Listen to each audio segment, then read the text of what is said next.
Welcome dear students. आज हम लोग देखिए एक न्यूटन्स लॉ ऑफ मोशन पे एक सवाल करने वाले हैं। बेसिकली एक बच्चे को डाउट्स है कि सर इसका आंसर क्या आने वाला है ना।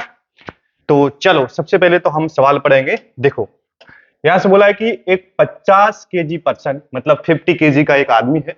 देखो ये जो दिख रहा है ना भाई साहब, यही अपने पास क्या है, 50 केजी का एक आदमी है। ऐसा ऐसा 50 KG person stands on a 25 KG platform. अब ये जो आपको दिख रहा है ना, ये अपने इसको इसका मास कितना है भाई, 25 केजी का एक प्लेटफॉर्म है। ही pools on the rope which attached to the platform via the frictionless pulley। अच्छा, the platform moves upward at a steady rate if the force with which the person pulls the rope in Newton is। मतलब आप सब सवाल समझिए, simple सा बात है कि एक आदमी है और यहां से देखिए, यहां से एक ऐसा और ऐसा और ऐसा एक स्ट्रिंग है। अब ये जो फिक्स है, मान के चलिए सीलिंग है अपने। अब ये आदमी जो है रोप को नीचे खींचेगा, तो जब रोप को नीचे खींचेगा तो प्लेटफॉर्म किधर जाएगा, ऊपर। क्लियर? ये आपसे पूछा क्या गया है कि ये रोप को कितने फोर्स से नीचे खींचेगा ताकि ये प्लेटफॉर्म ऊपर मूव करे। कैसे भाई? स्टेडी रेट से। सिंपल सवाल है। क्लियर ये सवाल? अब देखिए इस पे हम सबसे पहले तो ये समझे कि बेसिकली हमें इस रस्सी में टेंशन निकालना है। अगर इस सवाल की बात करके आपसे जो पूछा गया है, इस स्ट्रिंग में टेंशन कितना है वो निकालना है अपने को। ठीक है, तो सबसे पहले इसमें एक एक वर्ड ध्यान से पढ़ें। सबसे पहले तो बोला है कि भाई ये फ्रिक्शनलेस पुलीज। जैसे इसने बोला, इसका मतलब इसने ये कहा कि सर स्ट्रिंग के एवरी पॉइंट पे टेंशन की वैल्यू क्या होने वाली है, सेम। क्योंकि पुलीज कैसे है, मासलेस मान लेंगे, और दूसरी बात क्या है, फ्रिक्शनलेस है। तो एवरीवेयर टेंशन क्या होने वाला है, टीटी। तो चलो अगर हम यहाँ पे अगर टेंशन की बात करें तो यहाँ पे अगर इस पुली के लिए बात करें तो पुली पे टेंशन की वैल्यू इधर, और आदमी इसको बेसिकली कैसे खींच रहा है, यहाँ पे टेंशन की वैल्यू क्या आएगी, टी। अच्छा, तो यहाँ भी टी, तो यहाँ भी टी।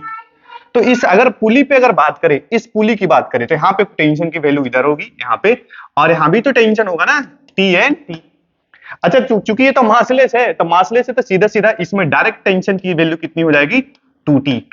ठीक है, तो अगर अगर आप हम सबसे पहले इस प्लेटफॉर्म की बात करें, तो इस प्लेटफॉर्म पे सबसे पहले जो फोर्सेस लग रहा है भाई, यहां पे देखो अलग से देखते हैं। सबसे पहले तो ऊपर टेंशन की वैल्यू कितनी लग रही है, टीटी, टू टी। अच्छा, दूसरा बात, और कौन कौन से फोर्सेस आ रहे हैं यहाँ पे देखिए। दूसरा, अब इस पुली पे चूंकि कौन है, ये आदमी, सॉरी इस प्लेटफॉर्म पे कौन है भाई, आदमी। दूसरी बात, तो इसका और इसका, ये आदमी इस प्लेटफॉर्म को नीचे धक्का देगा, यानी कि ये नॉर्मल रिएक्शन इसका नीचे आएगा, तो ये जो प्लेटफॉर्म है इसको भी नॉर्मल रिएक्शन ऊपर धक्का देगा। एक्शन रिएक्शन है कि नहीं? तो सीधा सीधा है। तो सबसे पहले तो हम इसका नॉर्मल रिएक्शन दिखा लें, तो नॉर्मल रिएक्शन किधर लगेगा, इसका नीचे, यन लगा देते हैं। और दूसरी इंपॉर्टेंट बात, इसका खुद का अपना भार भी तो है, एमजी। तो इसका वेट मास कितना है भाई, 25 केजी प्लेटफॉर्म, यानी कि इसकी वैल्यू कितनी, 25 जी। ठीक है, तो ये सारे फोर्सेस हमने किस पे दिखाया है, इस प्लेटफॉर्म पे। ओके, अच्छा, दूसरी इंपॉर्टेंट बात अपने से बोला है कि स्टेडी रेट है। अब ये स्टेडी रेट का मतलब क्या होता है, आप ऐसे समझिए, स्टेडी रेट का मतलब होता है कांस्टेंट वेलोसिटी। तो भाई साहब जब वेलोसिटी कांस्टेंट है तो ऑब्वियस बात है एक्सेलरेशन जीरो होगा, क्योंकि rate of change of velocity is called क्या, एक्सेलरेशन। जब एक्सेलरेशन जीरो है तो ये तो दुनिया जानता है कि नेट फोर्स कितना लगने वाला है, जीरो। सिंपल सा बात है। अब नेट फोर्स जीरो है मतलब क्या, इक्विलिब्रियम में। सिंपल सा बात है कि टोटल अपवर्ड फोर्स बराबर डाउनवर्ड, टोटल लेफ्टवर्ड फोर्स बराबर राइटवर्ड। तो हम डायरेक्ट टोटल अपवर्ड फोर्स बराबर राइट डाउनवर्ड करने वाले हैं। सिंपल, कि एफ नेट फोर्स का मतलब सिंपल यही होता है, टोटल अपवर्ड फोर्स बराबर टोटल डाउनवर्ड फोर्स। सिंपल सा बात है ना। तो अगर इस बात करें कि इस प्लेटफॉर्म के लिए अगर हम इक्वेशन ऑफ मोशन लगाएं, न्यूटन का फर्स्ट लॉ बेसिकली, तो क्या लगेगा आप बताइए, अपवर्ड फोर्स कितना है, 2t, और नीचे में 25g प्लस कितना, n। तो इसके लिए इक्वेशन हम लोग लिखते हैं। देखो इसके लिए इक्वेशन सिंपल हम यहाँ पे लिखेंगे। देखिए यहाँ पे इक्वेशन में लिखेंगे, यहाँ पे 2t और प्लस में कितना, 25g। ओके, 25g, देखिए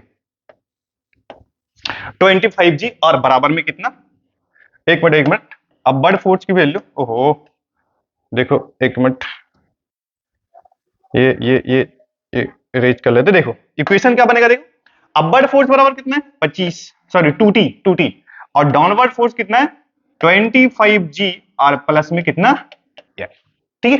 तो इसको इक्वेशन 1 कह देते हैं। आपको पता है कि एक इक्वेशन से दो अननोन हम लोग निकाल नहीं सकते।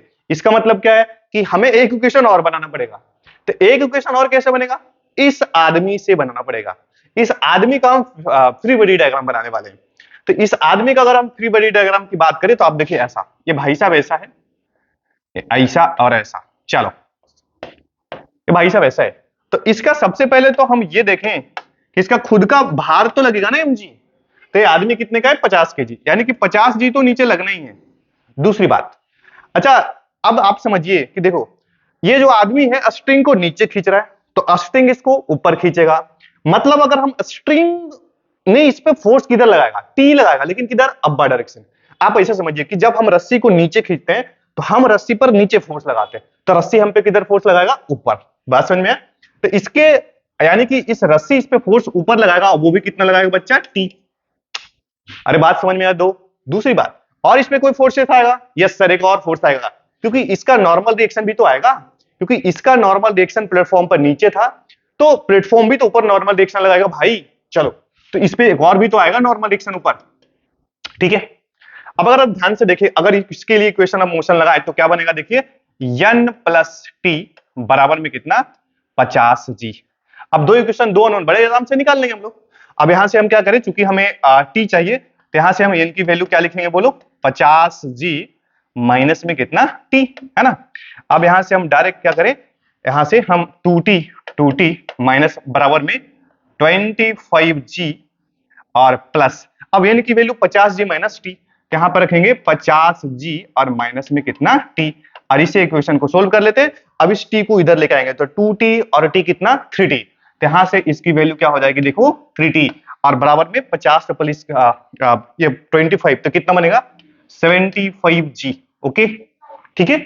अब इसको 25 बार में इसको कैंसिल आउट कर देंगे, तो यहां से जो t की जो वैल्यू आएगी देखो कितना 25 जी, और g की वैल्यू 10 ले लेते हैं, यानी कि इसका मतलब हमारे पास जो कितना आंसर आने वाला है, टेंशन की वैल्यू कितनी बच्चा, 250 न्यूटन, 250 न्यूटन।